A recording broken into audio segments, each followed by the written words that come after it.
Hello, disc golfers. Do you find yourself often missing your lines? What happened? Perhaps smacking into the first available tree. Maybe it's time to try the newest invention in disc golf that's been around since the beginning. A Teebox.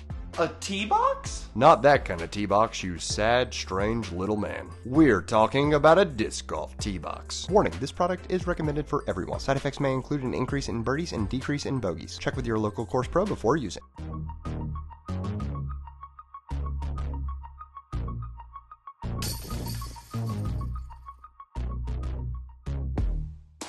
What is up, YouTube fam? Robbie C here, and this week we're going to talk about a simple tool that every single disc golfer can use to start hitting lines more effectively. Missing your line or seeing the disc not go where you want it to go is one of the most frustrating things about the game we play. In fact, it can be so frustrating that we can create some bad habits in our form to try and counteract our inability to hit lines. But what if I told you there was something the pros use to help hit lines even better? As a slight warning, this method may or may not include most people's least favorite subject in school. But don't worry, I think we can overcome it together to help you start gaining some more confidence during your next round. Before we dive in, it would give me some more confidence if you wouldn't mind heading down and hitting that subscribe button if you aren't already. I love creating content for each and every one of you, and that button just lets you know when more content's on the way. So what's this tool pros use? Well, it's a subtle art called Teebox geometry. Most of you hear geometry and these horrific flashbacks to proofs start flying through your head and you're like, oh no, not again.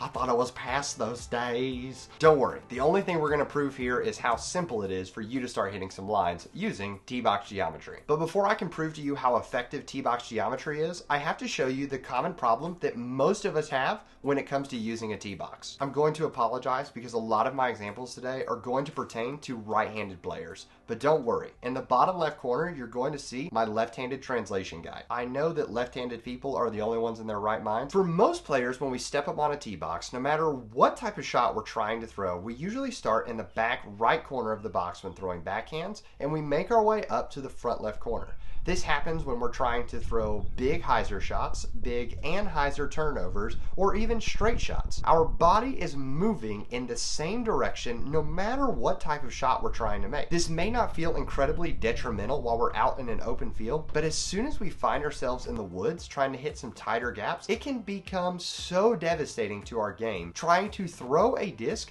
in a different direction than our body is moving. This is where Teebox geometry begins to shine. By using the entire tee box and moving in different directions while on the tee box, we can actually set our bodies up for success to hit our lines. To borrow the analogy from my coach, Michael Strauss, our footwork moves along a certain set of train tracks. When we move our train tracks in the wrong direction, it creates more work and less consistency for us to hit our lines. So here's how we're gonna teach Teebox geometry. I'm gonna tell you a couple common moving paths around the tee box that can help you hit specific lines. And then we're going to look at specific examples on the course of how using the tee box actually makes it easier for us to go ahead and hit our lines. So let's dive into those movement paths. The most common example we see is the back right corner of the tee box to the front left. This is a useful pattern when we're trying to throw backhand turnover lines. We never have to pull the disc across our body, allowing us to put all of our power into the shot rather than having to waste some energy ripping it around us. Heading to the opposite movement pattern, moving from the back left of the tee box to the front right when we want to create these big swooping hyzers. We still want to ensure that our footwork is correct and staggered and that we aren't planting our feet in a straight line. But once again, we're not trying to cross over and around our body. We're just allowing our momentum to move with us towards the line that we're actually trying to hit. Which brings us to the final movement path. You guessed it, straight up the box. Sometimes it's incredibly helpful to go ahead and line your train tracks moving straight down the middle of the box, especially when you want to throw really straight shots. If you're having trouble throwing on those incredibly straight lines and feel like you're pulling them to the left or the right, I would suggest modifying it slightly and making your path a tiny bit diagonal rather than dead straight. Teebox geometry is simply about using your momentum and moving it down the box in a correct pattern. So let's dive into a couple specific examples. Hole 7 is my favorite hole in the course because of the interesting problem of the double mandos off the tee. Most people worry about making the mandos, but with a little Teebox geometry, we can greatly increase our chances of making it through the gap. I'm going to use neutral and understable disc discs for this example, like the Latitude 64 Pure and the Dynamic Disc Bounty. The double Mando is straight in front of me, so I want my momentum to move straight down the train tracks. But if I fall into the classic example of back right to front left, I often can pull the disc straight and miss the Mando on the left side. I threw the disc straight, I just wasn't moving in the right direction. People can often run into this problem, and to counteract it, they end up pulling the disc around them, which would then cause me to miss the Mando right. By moving straight down the train tracks, I can effortlessly throw multiple discs straight down the gap rather than having to worry about pulling it left or right. Simple Teebox geometry let me use my momentum for a positive gain down the fairway. Our next hole comes in at a simple 168 feet, but it brings up an important part of Teebox geometry. When we think about using tee boxes, we have to overcome a common myth. You have to use the whole tee box. Sometimes shorter holes do not require a full power run-up. In fact, a full power run-up on a touchy shot could allow us to overpower the line, causing us to throw and hit obstacles that we shouldn't even run into because we don't need all that power on every shot. For this hole, I love throwing a standstill because it allows me to focus on my line, pull the disc back like an arrow drawn to a bow, and fire straight away. This is an extremely repeatable action because I'm showing that I don't need the whole tee box. Another thing to notice is that I'm standing on the front left corner of the tee box. If I were to fire straight down this hole, the right side tree comes into play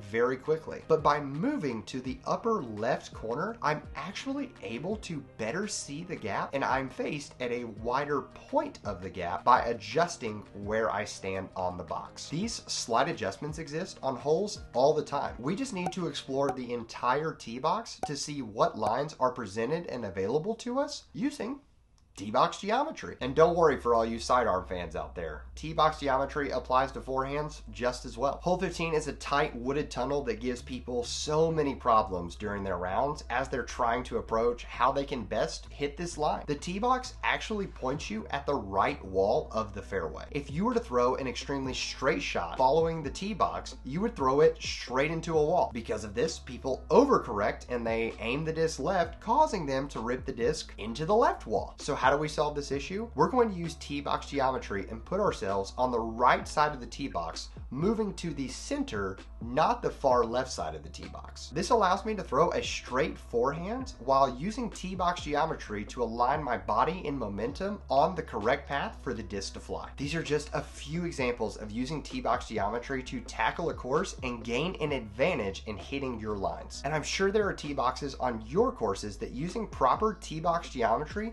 will allow you to be way more successful in your next outing on the disc golf course. Are there holes like this that you've already been doing something like this on in your local courses? Let me know in the comments below. And if you're watching this video thinking to yourself, man, I can't believe that I've never thought about how my body moves down the tee box. That's okay. We all fall into these mental traps sometimes, and it takes someone calling us out or learning it for us to realize, whoa, I could get better simply by changing one thing in my approach to the game. That has been one of my favorite parts about seeing people interact in the Birdie Fam. With almost 100 members in the Birdie Fam, it is amazing how often they head to the course, learn a lesson while they're out there, and realize other people might be struggling with this too. They come back to the Facebook group or the Discord and share what they've been learning. We all improve together because we're all learning together. If you want more details on how you can join this awesome community of disc golfers trying to improve one stroke at a time, head down to the link in the description below. Thank you so much for coming by, and I hope you have an amazing week. And I hope the next time you're on the course, you can overcome any fear of trapezoids or dodecagons. Shout out to you, Mrs. Sutton of HCA. I hope you have an amazing week. But for now, I'm gonna leave you with the birdie.